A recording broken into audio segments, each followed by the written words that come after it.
La chronique Votre pharmacien de famille est une présentation du Uniprix Leclerc et Coulombe de Sainte-Marie.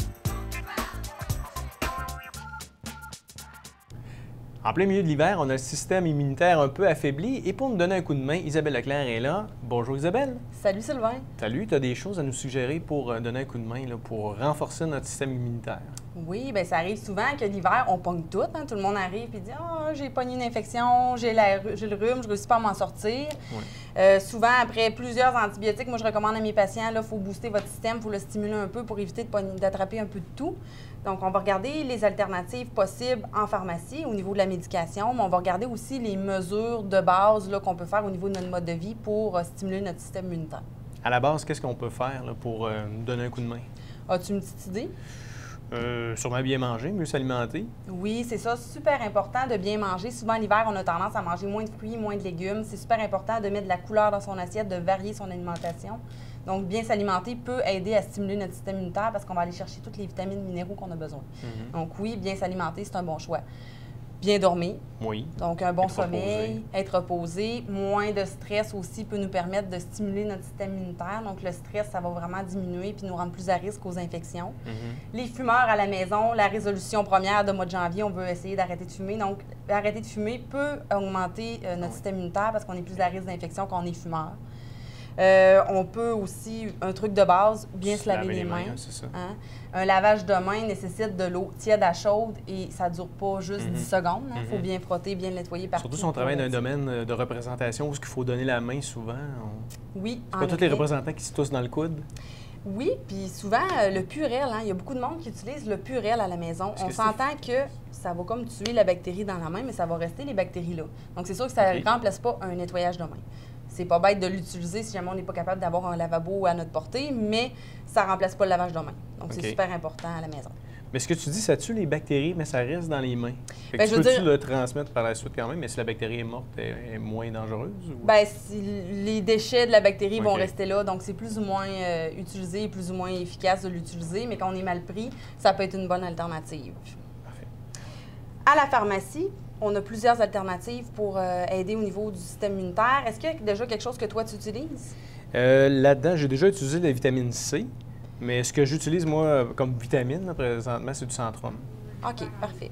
Bien, la vitamine C, c'est la bonne vieille croyance populaire. Je vais prendre ma vitamine C, puis c'est sûr que je vais éloigner les rhumes durant tout l'hiver.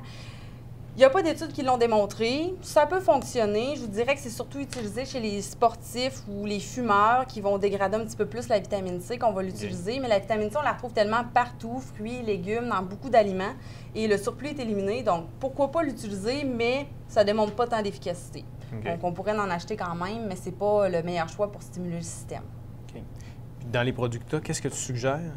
Bien, je vous dirais que, de base, c'est super important de prendre la vitamine D.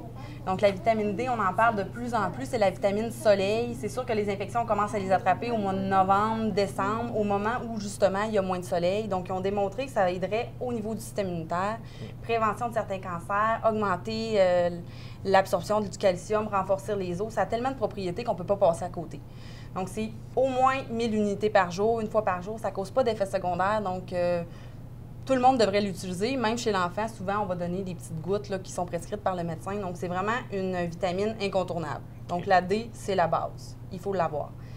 Sinon, bien, c'est sûr que l'échinacée, c'était anciennement un bon choix. Je le conseille encore souvent parce que ça a démontré, ça fonctionne pour vrai, mais il y a moins d'études via l'échinacée qui fonctionne au niveau du système immunitaire que le Coldefix. Donc, je suis plus tendance à me retourner vers le Coldefix qui est à base de ginseng. OK. Le Coldefix, tu peux le prendre en prévention ou tu le prends seulement quand tu l'as, la grippe? Coldefix, on le voyait beaucoup anciennement comme casse-grippe. Donc, dès que les symptômes commencent, les 24-48 heures premiers symptômes, on y va avec le Coldefix pour essayer de couper nos symptômes. OK. Mais on peut l'utiliser aussi en prévention, donc ce qui veut dire pour stimuler le système immunitaire. Un peu monsieur, madame, tout le monde peut l'utiliser, même s'il y a le ginseng à l'intérieur, ça cause pas... Ce ginseng-là qui est dedans ne cause pas nécessairement d'augmentation de pression, de troubles au niveau cardiaque. Donc, les gens pourraient l'utiliser. Un peu tout le monde pourrait l'utiliser. Okay. Donc, ça pourrait être un bon choix.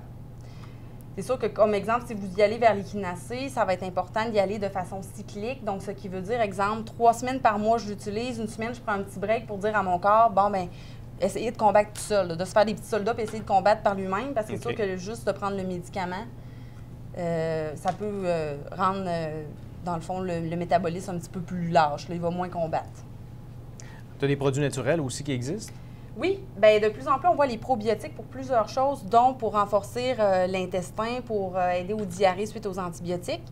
Mais on a découvert que ça pourrait aider au niveau du système immunitaire parce qu'il y a environ 70 de nos cellules au niveau de la flore intestinale, c'est des cellules immunitaires. Donc, ça aiderait, en plus d'aider à la flore intestinale, d'aider au système immunitaire. Donc, ça peut être un bon choix d'y aller vers Bioca ou autre probiotique. Et on a l'homéopathie aussi qui est utilisée. Il y en a qui jurent que par ça. Je vous dirais que c'est un médicament tellement dilué que c'est presque de l'eau et du sucre, mais quand on y croit souvent, ça peut fonctionner. Donc, pourquoi pas? Osteococcinum fait partie de la gamme de l'homéopathie. Je vois un produit Maxi Eye. Oui, bien l'ail est démontré efficace pour aider au système immunitaire. Donc, il y en a beaucoup, surtout les personnes âgées, qui demandent l'ail en pharmacie.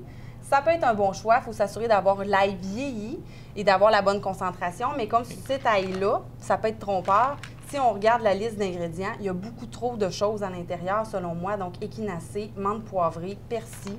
Donc, c'est un melting pot de plein de choses. Moi, je préfère y aller avec la simplicité puis vers les autres. C'est mieux de croquer dans une gousse d'ail que de prendre... Pas nécessairement, parce que l'odeur, vous allez peut-être... peut-être perdre quelques amis, par exemple. Là, mais c'est sûr que l'ail, ça reste pas un super bon choix pour le système immunitaire. Comme je te le disais plus tôt, moi, je prends du Centrum. Est-ce que je peux prendre du Centrum avec, mettons, exemple du Coldefix, ou je peux faire un mélange de tout ça? Oui, il peut y avoir un mélange de fait, même qu'on pourrait mélanger avec la vitamine C, parce que comme j'ai dit tout à l'heure, dans le Centrum, il y en a, mais le surplus de vitamine C va être éliminé. Donc, la vitamine C pourrait être prise aussi en combinaison si jamais on veut l'utiliser. Parce que dans le multivitamine, c'est en petite dose, dans le fond. On a de tout, mais en petite dose. Exactement, c'est ça. Mais les vitamines qu'on appelle hydrosolubles, comme on a déjà discuté, ils s'éliminent en surplus. Donc, s'il y a un surplus, c'est pas dramatique. Parfait. Bien, merci beaucoup, Isabelle. Ça me fait plaisir. La chronique Votre pharmacien de famille est une présentation du Uniprix Leclerc et Coulombe de Sainte-Marie.